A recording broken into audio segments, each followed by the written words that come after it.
Halo semuanya, perkenalkan saya Monang Setinjak dari Universitas Negeri Medan. Saya mengambil jurusan Pendidikan Teknik Bangunan. Pada kesempatan kali ini, saya hendak memberikan pemaparan materi mengenai pengerjaan konstruksi kayu, yang dimana hal ini merupakan salah satu bagian dari skripsi saya yang berjudul Pengembangan Video Pembelajaran menggunakan Visual 3D SketchUp pada pekerjaan konstruksi kayu. Pada pekerjaan skripsi ini, saya dibimbing oleh Ibu Kinanti Wijaya MSc. Baiklah, tanpa perlu berlama-lama lagi, mari kita masuk ke dalam pemaparan materi. Jadi, pada pembelajaran kali ini, kita akan mempelajari mengenai konstruksi kayu. Adapun materi-materi yang akan saya sampaikan adalah 1. Macam-macam konstruksi pintu dan jendela. 2. Pemasangan pintu dan jendela. 3. Macam-macam sambungan dan hubungan kayu. 4. Konstruksi kuda-kuda kayu. 5. Konstruksi dinding kayu. Dan yang terakhir, pemasangan lantai kayu.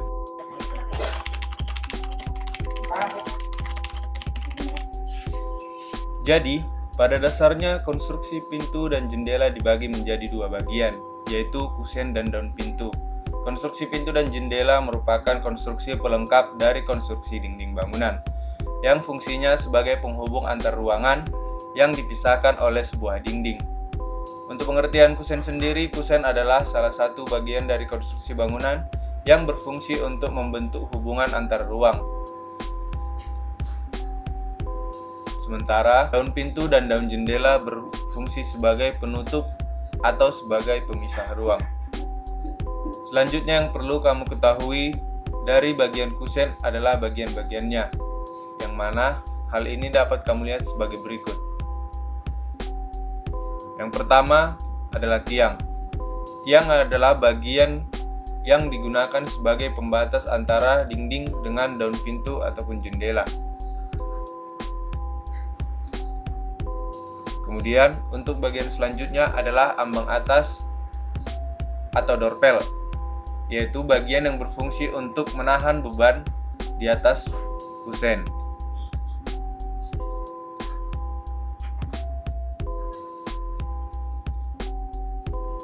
Kemudian bagian selanjutnya adalah spawning. Spawning merupakan bagian tiang kusen yang dijadikan tempat peletakan atau melekatnya daun pintu ataupun daun jendela. Untuk bagian spawning dapat kalian perhatikan sebagai berikut.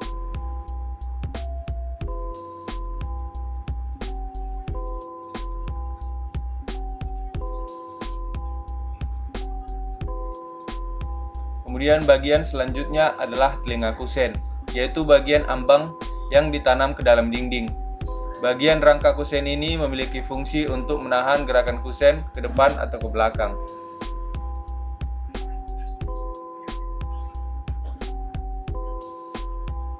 Kemudian bagian selanjutnya adalah alur kapur, yaitu bagian tiang kusen yang dibuat alur atau coak agar apabila terjadi penyusutan ketika suhu udara panas atau dingin, tidak timbul celah. Selain itu, alur kapur berfungsi untuk menahan gerakan kusen ke muka atau ke belakang akibat ditutupnya pintu atau jendela. Untuk bagian alur kapur dapat kalian perhatikan sebagai berikut.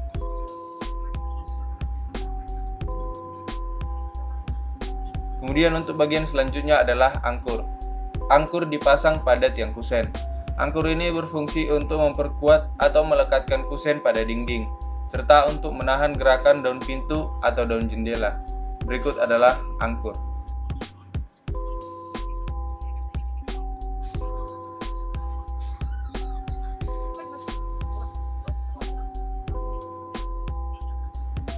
Kemudian bagian selanjutnya adalah dak atau nut, yaitu bagian yang terletak pada bagian bawah kusen.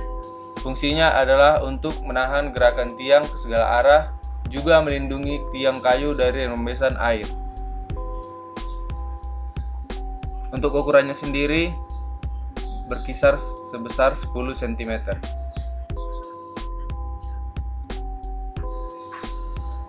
Kemudian bagian selanjutnya adalah lat penarik. Lat penarik ini berfungsi untuk mensejajarkan posisi dari tiang kusen itu sendiri agar tidak terjadi pergeseran. Begitu juga dengan screen clamp. Fungsinya sama dengan lat penarik, yaitu untuk mensejajarkan atau menegakkan tiang kusen agar tidak terjadi pergeseran. Kemudian untuk konstruksi jendela hampir sama seperti pintu, hanya saja bedanya pada konstruksi jendela terdapat ambang bawah. Jadi demikianlah bagian-bagian dari konstruksi pintu dan jendela.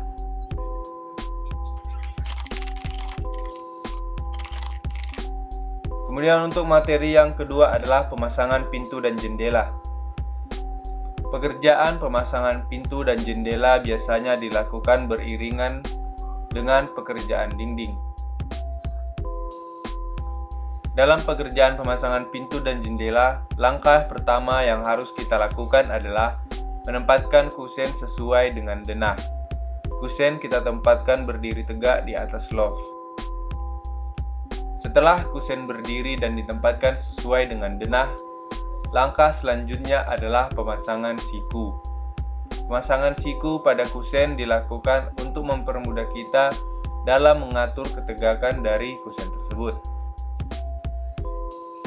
Setelah pemasangan siku selesai dilakukan, kemudian langkah selanjutnya yang harus kita perhatikan adalah pemasangan unting-unting pada tiang kusen untuk melihat apakah kusen sudah berdiri tegak atau masih terdapat kemiringan.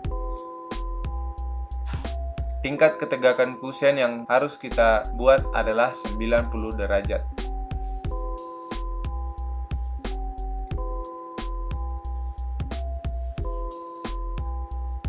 Setelah kita rasa kusen tegak, kemudian langkah selanjutnya yang harus kita lakukan adalah pemasangan kaki pada siku.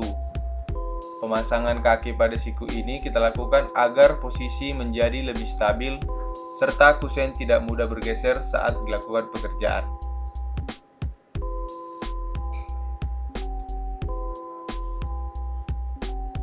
Setelah kusen berdiri tegak secara lurus, kemudian langkah selanjutnya adalah kita melakukan pekerjaan pemasangan papan mal.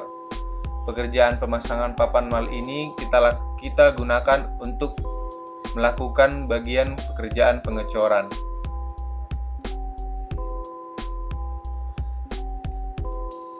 Pekerjaan pengecoran ini nantinya berguna sebagai tempat melekatnya kusen kepada dinding bangunan. Kemudian untuk pemasangan jendela sendiri, langkah-langkahnya sama dengan pemasangan kusen. Namun pada pekerjaan pemasangan jendela, di tahap akhir setelah pemasangan jendela berdiri dengan tegak, kita lakukan pemasangan pekerjaan bata di kedua sisi kusen agar nantinya konstruksi jendela ini dapat menempel dengan baik dengan dinding bangunan. Demikianlah untuk pekerjaan pemasangan pintu dan jendela. Kemudian untuk materi selanjutnya adalah macam-macam sambungan dan hubungan kayu.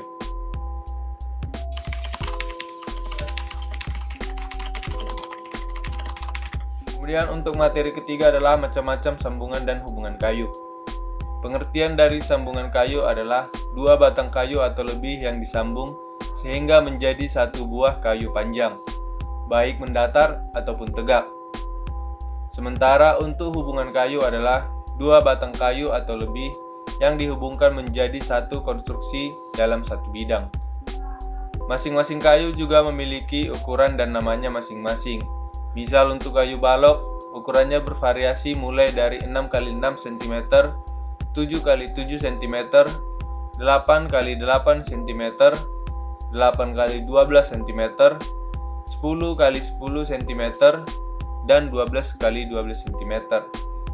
Untuk kayu papan, ada yang berukuran 2x15 cm, 2x20 cm, 3x25 cm, 3x30 cm, dan 4x40 cm. Kemudian kayu kaso ukurannya 4x6 cm, 4x8 cm, 5x7 cm, dan 5x10 cm. Dan untuk yang terakhir, kayu reng. Kayu reng berukuran 2 x 3 cm dan 3 x 4 cm. Kayu biasanya dijual dalam ukuran panjang 3 meter hingga 4 meter. Jika dibutuhkan kayu dengan ukuran yang lebih panjang, maka disinilah letak peranan sambungan dan hubungan kayu.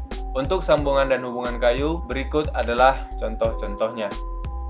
Untuk contoh yang pertama dari sambungan kayu arah memanjang adalah sambungan bibir lurus.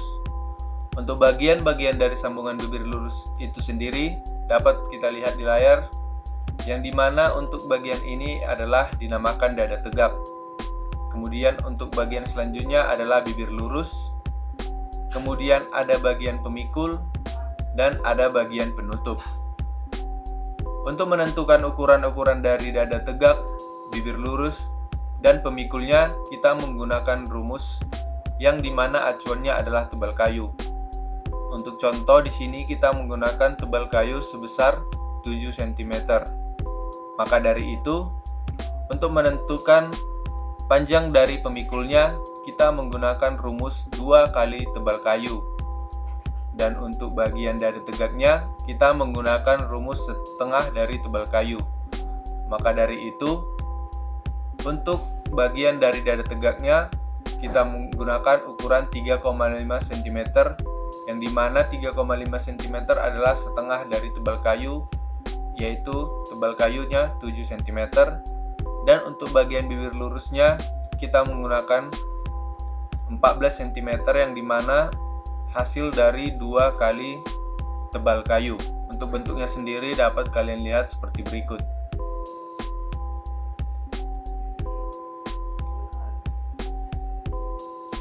Contoh kedua dari sambungan kayu arah memanjang adalah sambungan bibir lurus berkait. Untuk bagian-bagian dari sambungan bibir lurus berkait dapat kita lihat sebagai berikut. Berikut adalah bagian pemikul, kemudian bagian penutup, kemudian bibir lurus berkaitnya, dan juga dada tegak. Untuk menentukan ukuran-ukuran dari pemikul, dada tegak, penutup, dan bibir lurus berkaitnya dapat kita lihat dengan rumus sebagai berikut, di mana bagian dada tegak kita menggunakan ukuran 2/5 dari tebal kayu. Kemudian untuk bibir kaitnya yang di bagian sini kita menggunakan rumus 1/5 dari tebal kayu. Dan untuk bagian bibir lurus berkaitnya kita menggunakan 1/4 dari tebal kayu pada kedua bagiannya. Kemudian bagian penutupnya dapat dilihat sebagai berikut ukurannya, dan tebal kayunya menggunakan 7 x 7 cm. Kemudian untuk contoh selanjutnya dari sambungan kayu arah memanjang adalah sambungan bibir miring. Sambungan bibir miring ini merupakan sambungan kayu yang paling banyak dijumpai jika dibandingkan dengan sambungan bibir lurus. Sambungan bibir miring merupakan sambungan kayu yang lebih kuat, yang memiliki fungsi untuk menambah panjang kayu balok dan kayu kaso. Aplikasi dari sambungan kayu ini paling sering dijumpai pada kuda-kuda atap, gording atap, kayu balok lantai, dan kayu balok kip. Untuk memperkuat sambungan ini biasanya dipasang paku atau baut pada bagian atas sambungan. Untuk menentukan ukuran dari sambungan bibir miring ini sendiri, di sini kita menggunakan rumus pada bagian bibir pemikulnya sebesar 2,5 sampai 3 tebal kayu.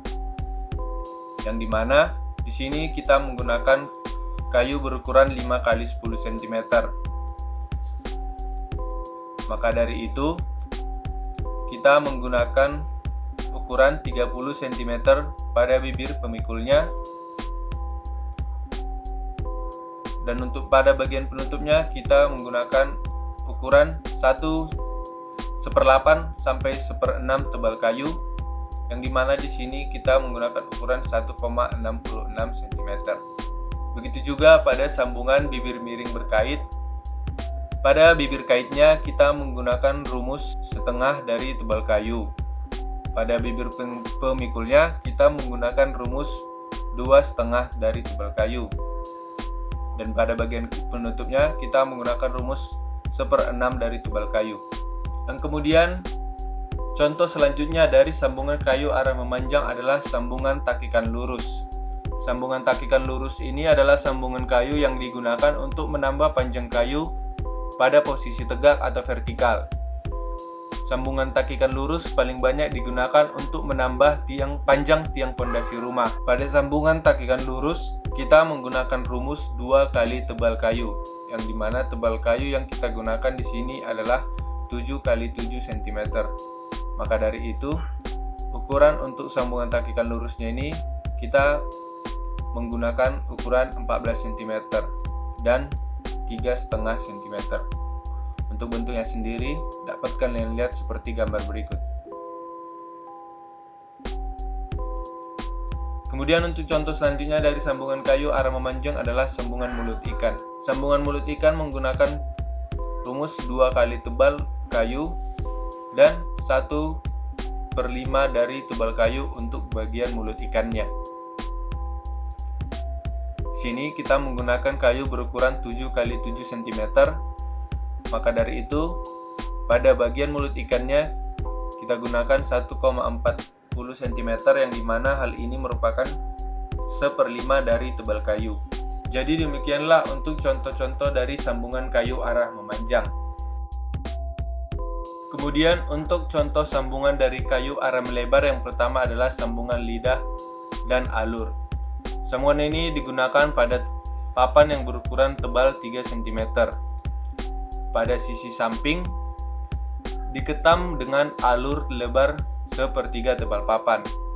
Untuk alurnya sendiri dapat kalian lihat seperti berikut, yang dimana alurnya ini kita ketam dengan ukuran 1/3 tebal papan, yang dimana tebal papannya 3 cm, maka ukuran alurnya ini adalah 1 cm. Sedangkan untuk lidahnya berukuran 1/3 tebal papan dikurang 0,2 cm.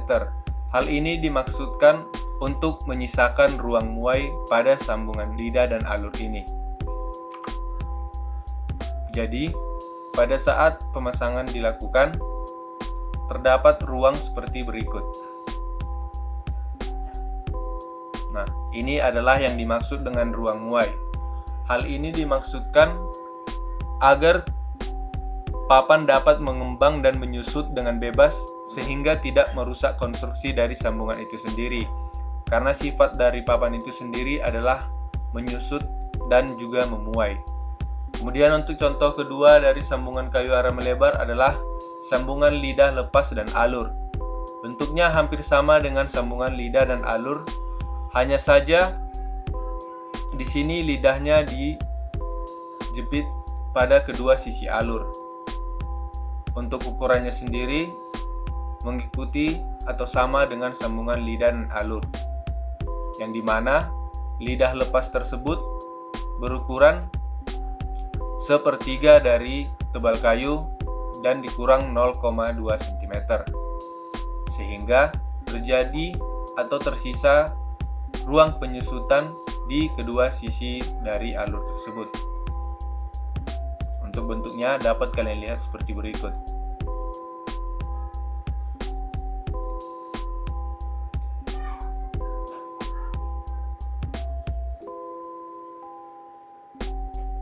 Demikianlah contoh untuk sambungan dari kayu arah melebar.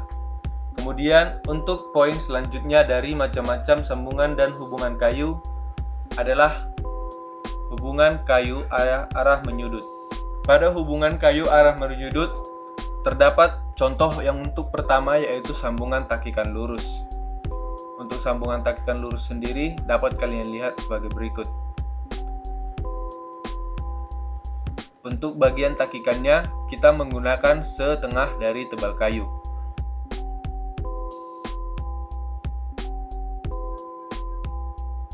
Berikut adalah bentuk dari sambungan takikan lurus itu sendiri. Kemudian untuk bagian-bagiannya, untuk bagian ini dinamakan dengan dada. Kemudian untuk bagian ini dinamakan dengan bibir. Dan bagian ini dinamakan dengan kepala.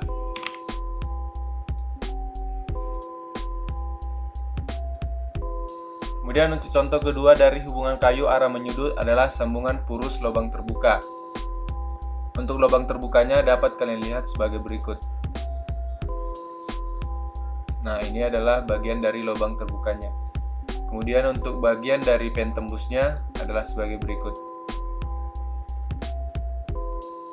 Kayu yang digunakan pada sambungan purus lubang terbuka ini adalah 4 x 6 cm. Maka dari itu, untuk lubang terbukanya kita menggunakan rumus sepertiga dari tebal kayu, maka hasilnya adalah 1,33 cm.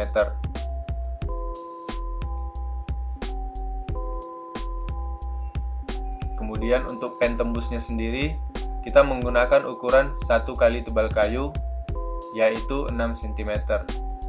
Untuk bentuk dari hubungan sendiri dapat kalian lihat sebagai berikut.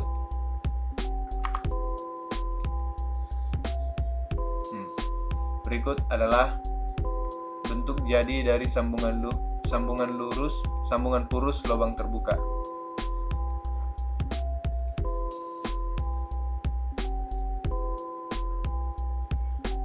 Kemudian untuk contoh ketiga dari hubungan kayu arah menyudut adalah sambungan purus lubang dengan stud pen. Untuk lubangnya sendiri dapat kalian lihat bentuknya sebagai berikut. Kemudian untuk stud pennya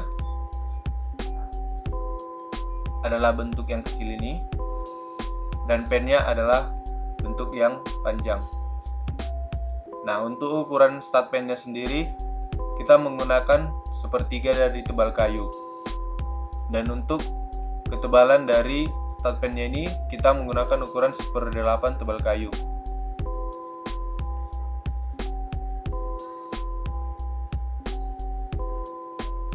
Sementara untuk panjang pennya kita menggunakan 1 kali tebal kayu.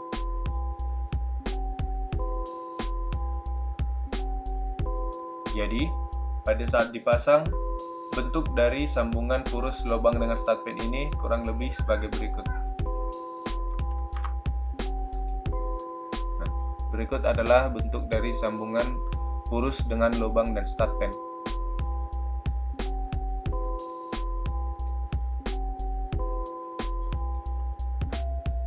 Jadi demikianlah materi dari macam-macam sambungan dan hubungan kayu, yang dimana macam-macam sambungan dan hubungan kayu ini terdiri dari 3 poin. Yang pertama yaitu sambungan kayu arah memanjang, yang dimana terdapat contohnya sambungan bibir lurus dan sambungan bibir lurus berkait, sambungan bibir miring dan sambungan bibir miring berkait, dan terakhir sambungan takikan lurus dan sambungan mulut ikan. Untuk poin kedua yaitu sambungan kayu arah melebar, terdapat contoh sambungan dengan alur dan lidah, sambungan lidah lepas dan alur. Kemudian untuk poin ketiga yaitu hubungan kayu arah menyudut, yang dimana ada contohnya sambungan takikan lurus, sambungan purus dengan lubang terbuka, dan yang terakhir sambungan purus lubang dengan stud pen. Kemudian untuk materi yang keempat, kita masuk ke dalam materi konstruksi atap dan kuda-kuda. Atap merupakan bagian dari mahkota bangunan. Atap berfungsi sebagai bagian dari keindahan dan pelindung bangunan dari panas dan hujan. Kemiringan untuk genteng minimal berkisar antara 35 derajat dan maksimal 65 derajat. Kalau atap menggunakan seng aluminium, kemiringannya bisa sebesar 18 derajat sampai 20 derajat.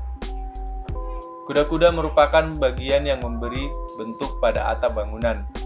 Jarak antar kuda-kuda biasanya tidak lebih dari 3 meter, kadang sampai 4 meter, supaya ukuran gording dan balok berhubungan tidak terlalu besar.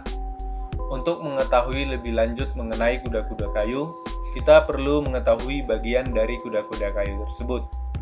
Di sini sudah tersedia tampilan dari bagian kuda-kuda.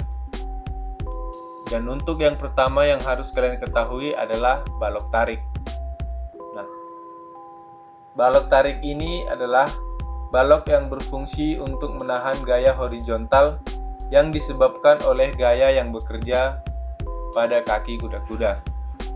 Untuk balok tarik sendiri biasanya berukuran 8 kali 12 cm. Untuk balok tarik sendiri berikut adalah tampilannya.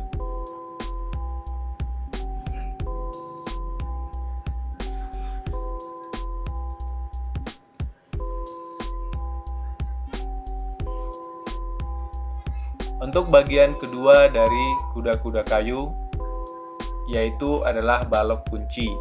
Balok kunci berfungsi untuk mengunci sambungan kayu agar kuat dan tidak mudah lentur ataupun bergeser. Berikut adalah bentuk dari balok kunci. Balok kunci biasanya diperkuat dengan adanya sambungan baut.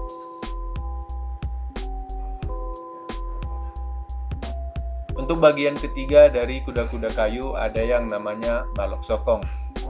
Balok sokong menggunakan balok berukuran 8 kali 12 cm.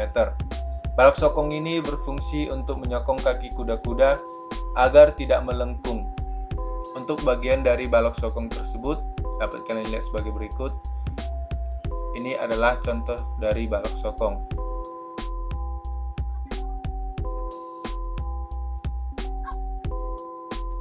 Kemudian bagian selanjutnya dari kuda-kuda kayu adalah balok gapit.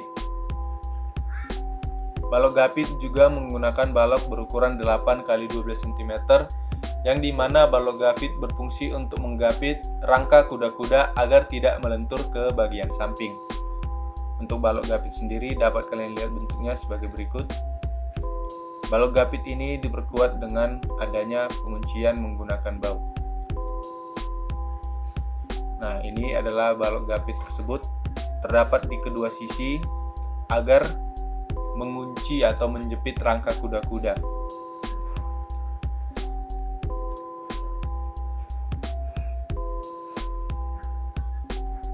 Kemudian untuk poin kelima dari kuda-kuda kayu adalah tiang kuda-kuda kayunya tersebut.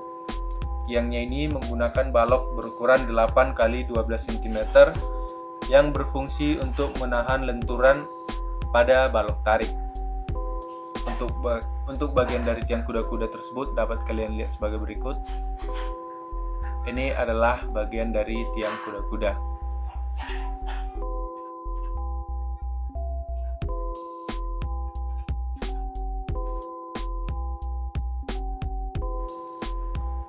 Kemudian yang keenam, kaki kuda-kuda. Kaki kuda-kuda juga menggunakan balok berukuran 8 kali 12 cm, di mana kaki kuda-kuda ini berfungsi sebagai tumpuan balok gording dan menahan beban di atasnya. Untuk kaki kuda-kuda tersebut dapat kalian lihat sebagai berikut, ditempatkan pada kedua sisi bagian kuda-kuda.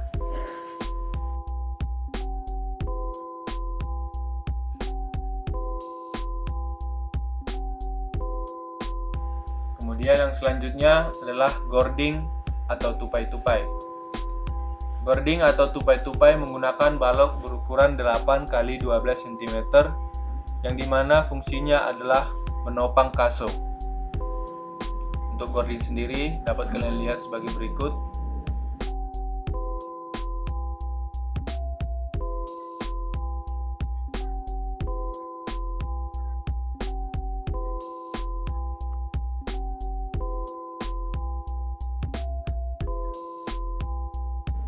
Kemudian untuk bagian selanjutnya adalah kaso.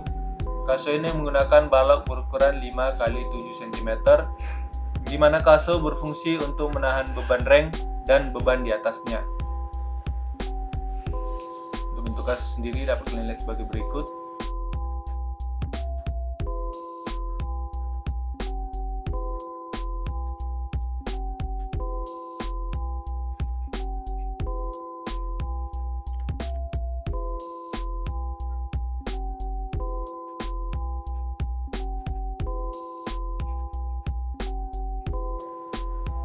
Kemudian bagian selanjutnya dari kuda-kuda kayu yaitu reng.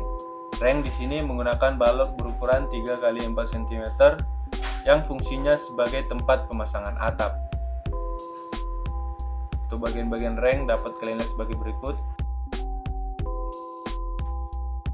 Ini semua adalah reng.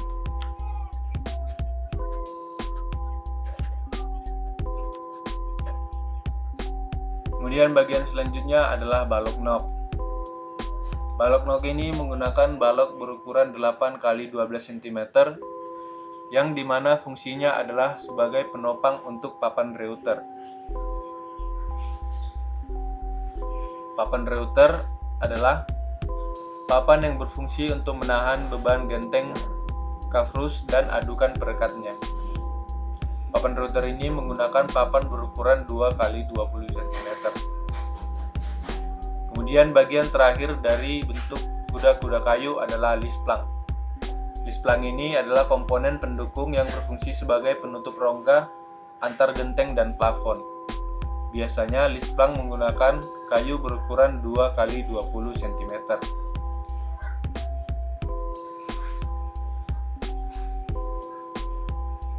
Jadi demikianlah bagian-bagian dari kuda-kuda kayu, yang dimana seperti yang sudah kita pelajari tadi, bagian-bagian dari kuda-kuda kayu terdiri dari ada balok tarik, balok kunci, balok sokong, balok gapit, tiang kuda-kuda, kaki kuda-kuda, gording atau tupai-tupai, kasau, reng, balok nok, papan reuter, dan yang terakhir adalah lisplang.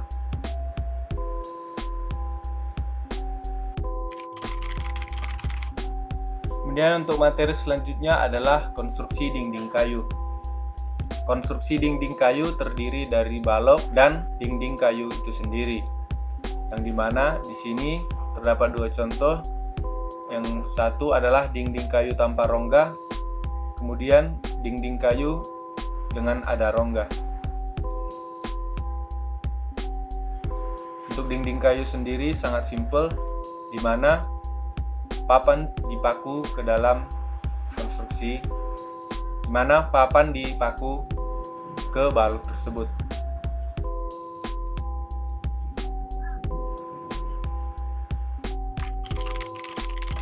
Kemudian kita masuk pada materi yang terakhir, yaitu pemasangan lantai kayu. Pada pekerjaan pemasangan lantai kayu, ada beberapa alat dan bahan yang kita butuhkan.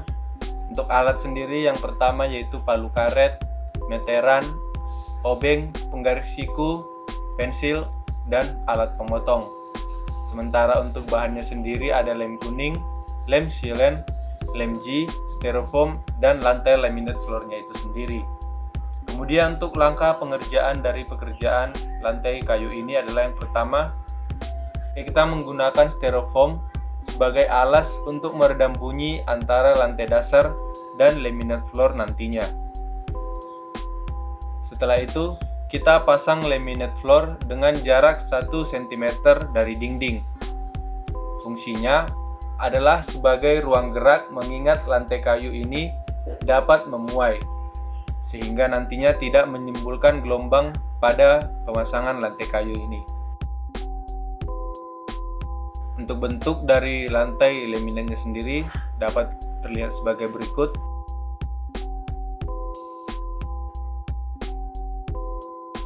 Nah, di mana ini adalah click joint atau persambungan dari lantai laminat sendiri. Kalau dipotong, berikut adalah contohnya. Nah, ini juga merupakan ruang muai atau ruang gerak dari sambungan itu sendiri. Nah, lantai laminate ini dipasang satu persatu sampai menutupi seluruh area ruangan.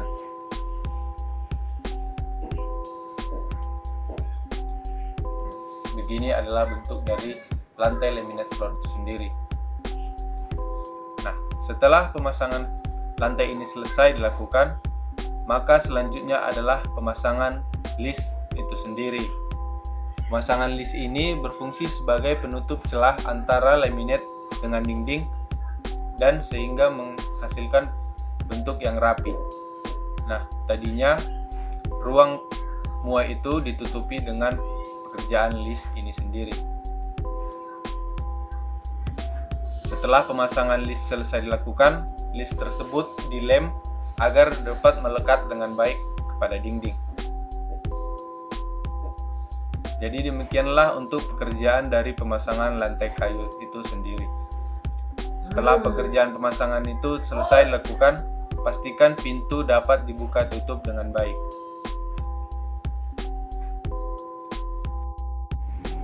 Jadi demikianlah pemaparan materi mengenai pekerjaan konstruksi kayu menggunakan visual 3D SketchUp. Jadi tadi kalian sudah mempelajari mengenai 6 materi yang sudah saya bawakan. Semoga materi-materi tersebut bisa dipahami juga diaplikasikan dalam kehidupan sehari-hari. Semoga ilmu yang kita pelajari bersama menjadi bermanfaat dan menjadi bekal buat kita ke depannya.